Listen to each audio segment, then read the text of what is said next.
haven't seen you there.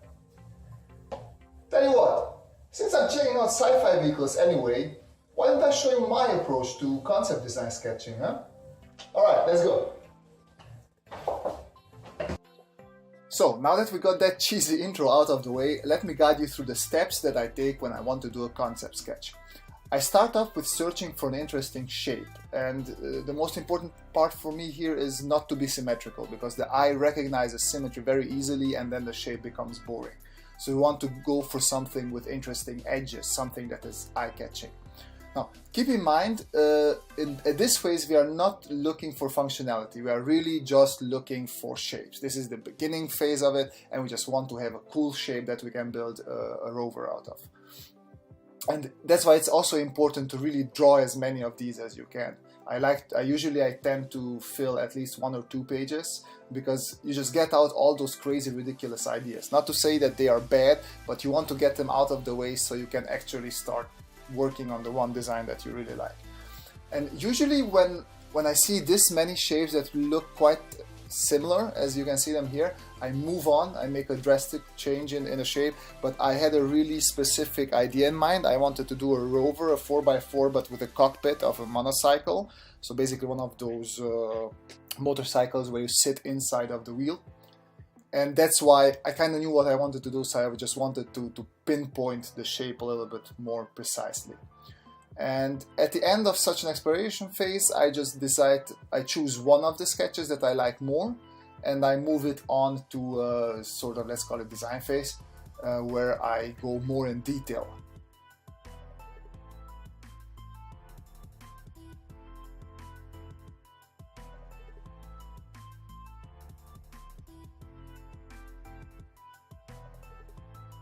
In this phase, I do a bit more in-depth form exploration. I take the previously chosen concept and I try to turn it around a little bit in 3D space. I try to construct it in a little bit more, just basically try to understand what I actually want to do with it, how this form looks.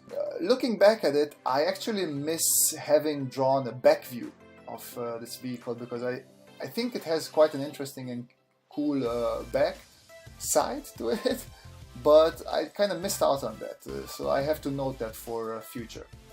In this phase, I'm also really searching for the right angle from which I want to present it. Usually there are cool angles and there are useful angles, and I'm not really good at combining the two, but my cheat approach is to just look at Scott Robertson, because he really does both well, and just try to emulate some of his angles. So I took this side view, which usually would have been a boring side view, but with the one perspective point, I managed to make it look quite interesting. And then I also chose for a 3/4 view, because usually those are the ones that convey the most information. Sometimes I like to incorporate something small, like a possible suspension solution, because this helps sell the idea a little bit better. Basically, it's a little bit of cheat to help you sell the idea. And as a final step for this phase, I just took a fine liner and outlined the views and perspectives that I wanted to capture for the next part of the sketch. And this phase consists of me working out the previously chosen perspectives. Here I have time to explore and detail the design quite a bit more. Still, keeping in mind that this is a concept sketch, so I'm gonna keep on repeating this. I know, it gets boring. But we are not selling functionality with this one. Because you really just want to sell, okay, this is a cool vehicle, and as soon as an art director or somebody decides on, okay, we could use this, then you can think also how it's going to change, because such a vehicle goes through several design phases anyways. My drawing steps are pretty much the same as for all of my industrial design sketches. I start out with a light gray marker, in this case a C, and I lay down the basic form. And then I take a darker C marker and start chiseling out the forms, putting a little bit of detail and hints for me where to go later on. And after this, I will switch to a fine liner. I find it important to construct as much as I can for security. In this case, I constructed a box and divided it up for the 3/4 view. I divide it in such a way that I can measure and draw the distances as accurately as possible. And that does not mean that the sketch is going to be perfect, no, by any means. But it will end up with a much closer approximation to what I wanted to draw, actually. As always, I tend to jump around with my detailing quite a bit, trying to find new interesting places to detail, keeping the whole process fun and exciting for myself. Even though I have set up the ellipses for my wheels, I noticed that they were not quite the right perspective, so when I switched to my fine liner, I had to correct them a bit. And this is also a good moment to mention that I'm a bit rusty when it comes to drawing ellipses, so keep in mind, kids, always practice your lines and ellipses if you want to do a lot of industrial design. So for the next part of the video, I'm just doing a bunch of more detailing work, coming up with some of the new elements as I go along and just generally having fun drawing. I apologize for the big hairy thing blocking the camera so often. I'll have to pay more attention to that next time. Anyways, there's not much to comment on here process-wise. I could maybe elaborate a bit on the cockpit. I was imagining the rover having front-facing cameras that relayed real-time images to high-resolution screens in the cockpit, so the pilot sees everything as if nothing was in front of him, but with the added benefit of having all sorts of hot elements displayed. But yeah, I'll come back with commentary in a little bit when I take the sketch into Photoshop to make it pop just a little bit more, give it that final finish.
After I take the photo of the sketch and bring it to Photoshop, I use curves to adjust the whites, make them more bright, and I usually duplicate the layers and make them multiply to make the blacks pop more as well. Since I imagined this rover working on a Mars-like desert planet, I wanted to use a warm orangey color as the background and make the rover pop in front of it. My markers have quite a cold blue tone to them, so I decided to just stick with that color and accentuated the shadows with those cold blues. The full orange background was a bit too much in my opinion, so I constricted it to the designated border. Being already in a digital environment, I decided to use some pictures to see if I could sell the context of the rover better. For this I just used Google image search and combined the Mars pictures with the dried desert floor picture. And this is how I do a quick concept design sketch. I hope you found this video useful, and I would love to hear any suggestions you might have for future videos. As always, please like and subscribe if you enjoyed the video, and check out my Instagram for more sketches.